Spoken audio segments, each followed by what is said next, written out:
What's up? Ako nga pala si BT at nandito ngayon tayo sa BT Reaction and welcome to my channel, Tunay na Kritiko. At meron po tayong panonooring video ngayon. Ito po ay nagbula kay Balita Hub TV. Sa mga hindi pa po nakakabisita sa channel ni Balita Hub TV, bisita na po kayo mga katunay. At kung hindi pa kayo nakakapag-subscribe, subscribe na din po kayo mga katunay kay Balita Hub TV. At syempre, huwag nyo rin po sana kalimutan na mag-subscribe dito sa channel ko sa Tunay na Kritiko. Sa mga hindi pa nakakapag-subscribe, and click the notification bell para maging updated po kayo sa mga reaction videos na aking ilalabas. At huwag na natin pagtagalin at sabay-sabay na nating panoorin ang laman ng video natin sa atin ni Balita Hub TV at bibigyan natin ng reaksyon. Pasok!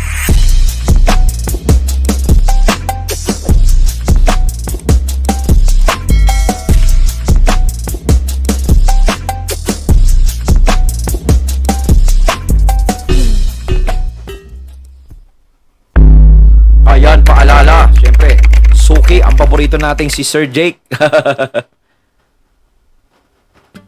Alright, what's up sa inyo mga kababayan? So, Ayon! Siyempre, bago natin simulan ng videong ito, nais ko nga palang magbigay ng credits dito sa boses na madidinig natin ngayon at bibigyan ng reaksyon.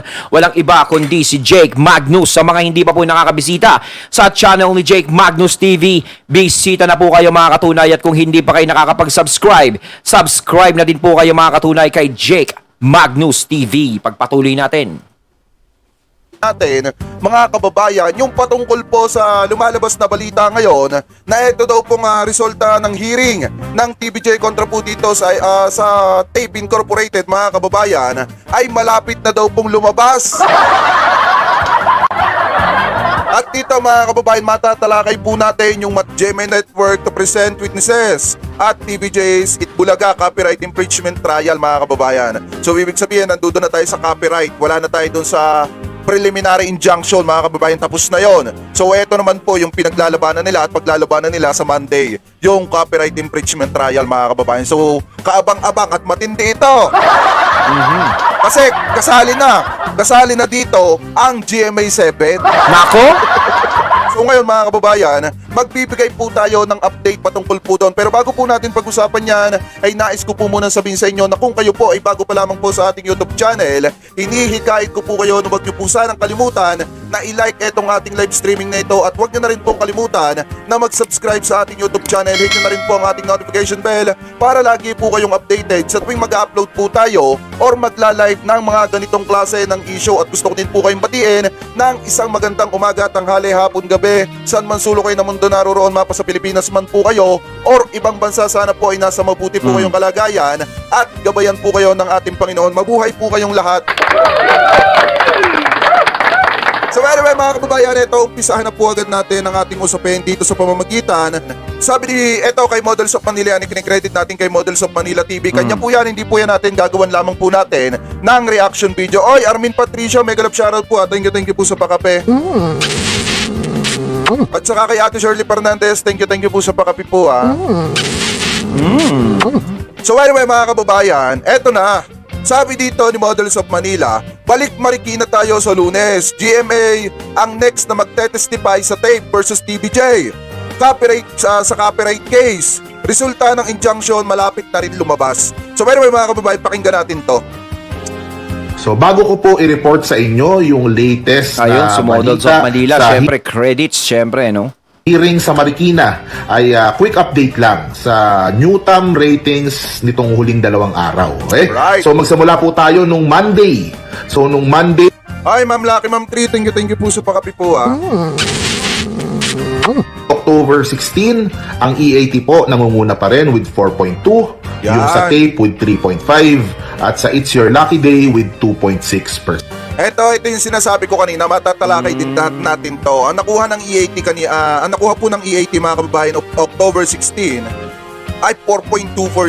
Mataas pa rin. Sa totoo lang mga kababayan, kada may ipantatapat na bago sa EAT mga kababayan sa Tito Vic and Joey, talagang gagawa ang Tito Vic and Joey, ang EAT or yung branded na Itbulaga ng paraan mga kababayan para hindi sila maunusan. Alam nyo yon, laging may pasabog na bago ang EAT, kaya po talaga hindi nakakasawang panoorin etong programa ng Tito Vic and Joey. Kasi kada may ipantatapat katulad nung Sabado mga kababayan, talagang saktong-sakto na yung paglabas ng It's Your Lucky Day, saktong birthday celebration ni Master Henyo Joey De Leon.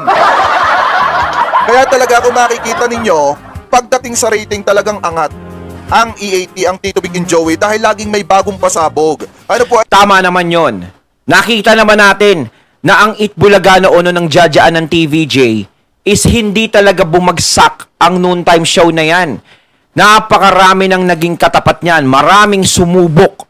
No? Lalong-lalo na si Kuya Will. Kitang-kita natin ang naging labanan nilang dalawa. No, partida na. Nagbibigay pa si Kuya Will ng mga malalaking premyo talaga. Halos malulula ka sa premyo. Pero napakarami pa rin tumatangkilik sa Itbulaga. Yan ang ginagawa nila eh. O, kumbari may ginagawa ka, meron silang killing tactics na ginagawa para masabayan kung anong programa yung itinatapat sa kanila. Yun yung importante dun eh. Kaya mas nagugustuhan ng mga tao, mas na-entertain yung mga tao. Oh, di ba, may bago na naman dito. Yun ang maganda, yung laging may bago. Oh. Kaya alam na ng TBJ yan kung ano yung mga tactics na gagawin nila sa mga ganyang pangyayari. Hindi na sila bago dyan. Lalo na yung paglabas ng It's Your Lucky Day. Nakita naman natin pangatlo, no, sa Nutam ratings, no. Hindi na pa rin nakaungos. No, siguro ngayon sinasabi na lumamang yung It's Your Lucky Day nung una. Siyempre nga, dahil sa curiosity ng mga tao na gusto nilang makita o malaman kung ano yung laman ng programa ng It's Your Lucky Day. So, nalaman na nila kung ano yung laman nun, kaya balik E80 na. Diba? Pero, alam nyo masaya yan. No? Maraming lumalabas na ganyan. Na-entertain, maraming mga papremyong sasalihan yung mga tao. Pero, syempre, dito nga sa Tape Bulaga is nagkakaroon lang naman ng issue. Pero kung sila aayusin lang naman yung sitwasyon nila, no, yung mga pangalan na yan is ibabalik na lang nila at gumawa na lang sila ng sarili, o magiging maganda na rin ang programa nila. Halos wala na silang basher, malay nyo, di ba? Maraming manood sa kanila. O, malay nyo, biglang maungusan nila ang E80, di ba? O, ganun yun eh. O, ha? Ito naman pong It's Your Lucky Day nakakuha ng 2.6%. Samantala, yung Tape Bulagta, 3.5%. So sa madalit salita, pumapangalawa pa rin po yung Tape Bulagta. Tapos itong It's Your Lucky Day, nananatili sa pangatlo. Tape Bulagta eh, no? Ako Tape Bulaga lang, ha? Galit sa akin, ha? Showtime. So yung kamalasan ng It's Showtime, para atang naisalin or na-adapt mga kababayan, It's Your Lucky naipa-adapt Day. dun sa It's Your Lucky Day kasi hindi nila ma-overtikan etong Tape Bulagta. Sa madalit salita, pero maganda dito mga kababayan, nananatili pa rin po sa una etong EAT. Ano po, nakakuha ng 4.2%. Yan ang importante. Anong sumunod na araw naman po, nangunguna pa rin ang EAT with 4.4. Lakas. Yung pong sa tape, Lakas, 3.4 no? pa rin. Sila pa rin yung number 2. At yung It's Your Lucky Day ay mas bumaba po lalo. At Ay, shoutout kay Kamandag ha. Natanggal na kasi yung curiosity ng mga tao, kaya pag ganyan na ng pag ganyan yung It's Your Lucky Day. 2.1%. So, mukhang hindi ganong kalakas po yung pagtanggap ng tao dito po sa It's Your Lucky Day Tama. kumpara po sa It's Showtime. Sa akin, understood naman yon kasi bagong programa, hindi talaga madaling mag-develop ng mga noontime show na pwede mong itapat dyan sa mga mas established na mga noontime shows. Pero yun po. So, speaking of, itong mga nagbabanggaan na noontime show, yung pong kaso sa Marikina ay matutuloy na sa Lunes. Ayun, na-miss ko yung Marikina. Kamusta kayo dyan?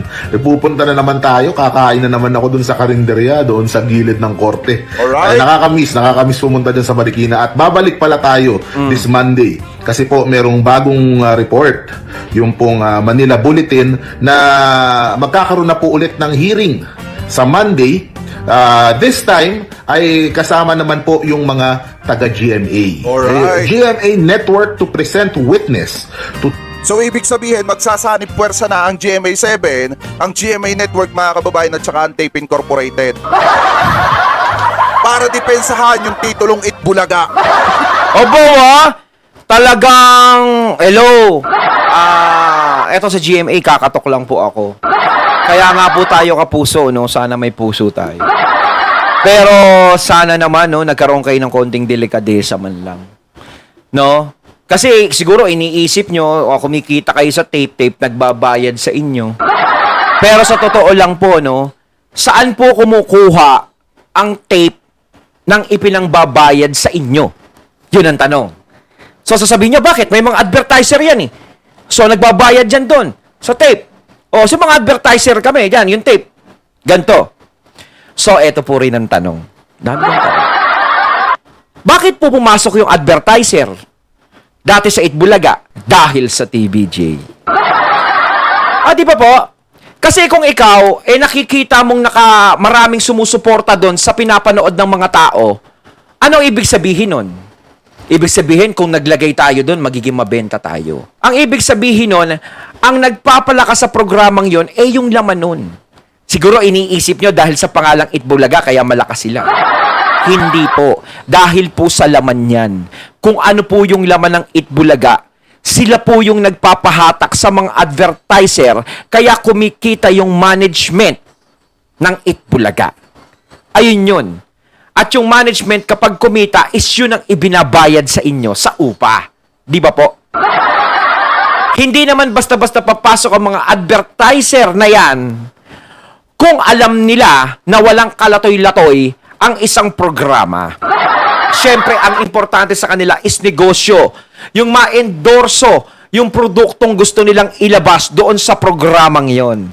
So, nakita nila ang potensyal ng Itbulagano no nandiyadyaan ng TVJ, kaya nagpasok sila ng nagpasok. Nung umalis nga ang TVJ, halos nagsamahan yung mga advertiser sa kanila. Hindi lang isa, dalawa, tatlo, kundi napakaraming advertiser ang sumama sa kanila.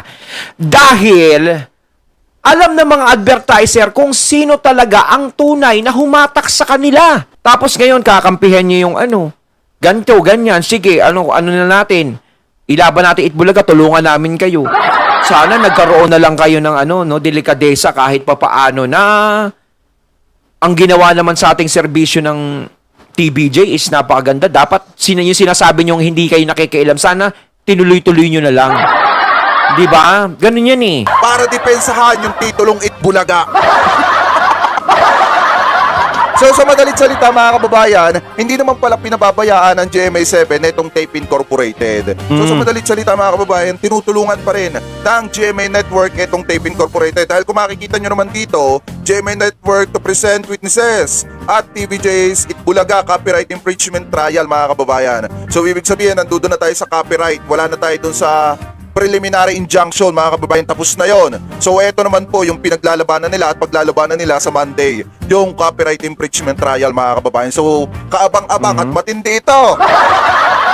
Kasi kasali na dito ang GMA7. Nakihalo na, no? TVJ's Itbulaga copyright infringement trial. Kasi po nakakalimutan po natin minsan, maski ako nakakalimutan ko, nakasama nga pala yung GMA doon po sa hinabla ng TVJ Okay. para po dito sa infringement trial sa Marikina. Kasi kinonsindi na rin. So basahin po natin yung news pagkatapos mag-react ako ng konti. The first trial for the copyright infringement and unfair competition filed by TVJ and Jennifer against Tape and GMA will start on Monday, October 23. TVJ and Ferre filed the case last June.